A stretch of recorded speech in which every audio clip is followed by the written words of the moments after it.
It's become much more difficult for businesses to survive and thrive in the current economy. We know that. Thousands of Americans, though, are finding a way to do it.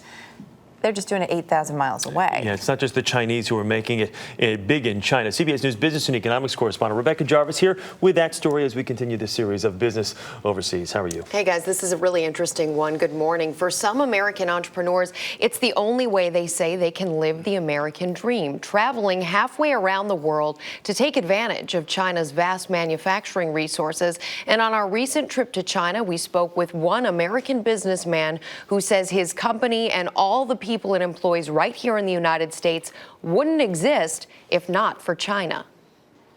On the outskirts of Shanghai, you'll find hundreds of factories serving thousands of American entrepreneurs. Trust me, we didn't wake up one morning deciding that we wanted to go 8,000 miles away and for me to disappear 75 to 100 days away from my family. Mike Tomberlin is founder and CEO of the Georgia-based Tomberlin Automotive Group.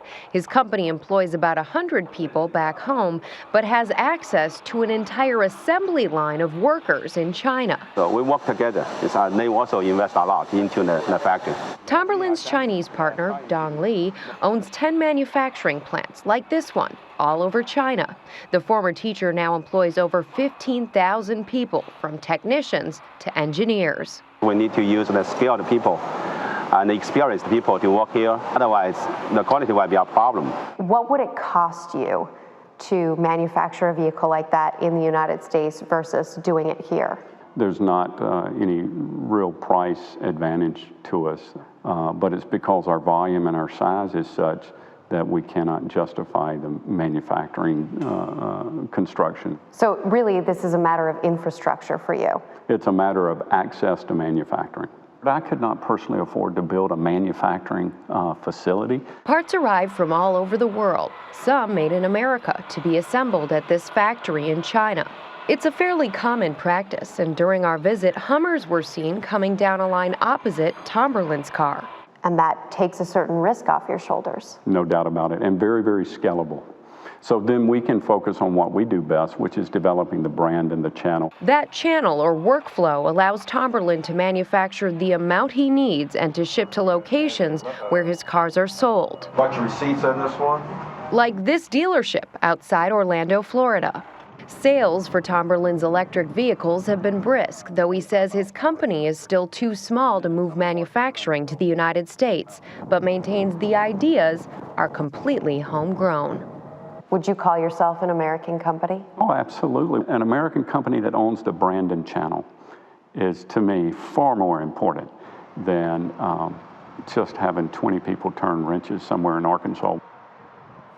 And for American entrepreneurs, China's draw isn't necessarily a per unit cost in savings. Across China, wages are up 15 to 20% annually for the past 4 years. Also, shipping costs, because of the higher oil prices, have risen, and that increases the cost of doing business in China, making it potentially somewhere down the road more attractive to do business here for businesses that could actually build out manufacturing. Well, you talk about manufacturing, the president, talking about revving up manufacturing here in the States. Anything that you could see that I guess people can take away from what they've seen in China here in the States? One thing about the manufacturing in China is that it's very flexible. So we could see, for example, this Hummer coming off the line right next to Tomberlin's products in the same manufacturing facility, whereas here in the United States, you go to a manufacturing facility and for the most part, you see them making one thing, one brand, one type of thing.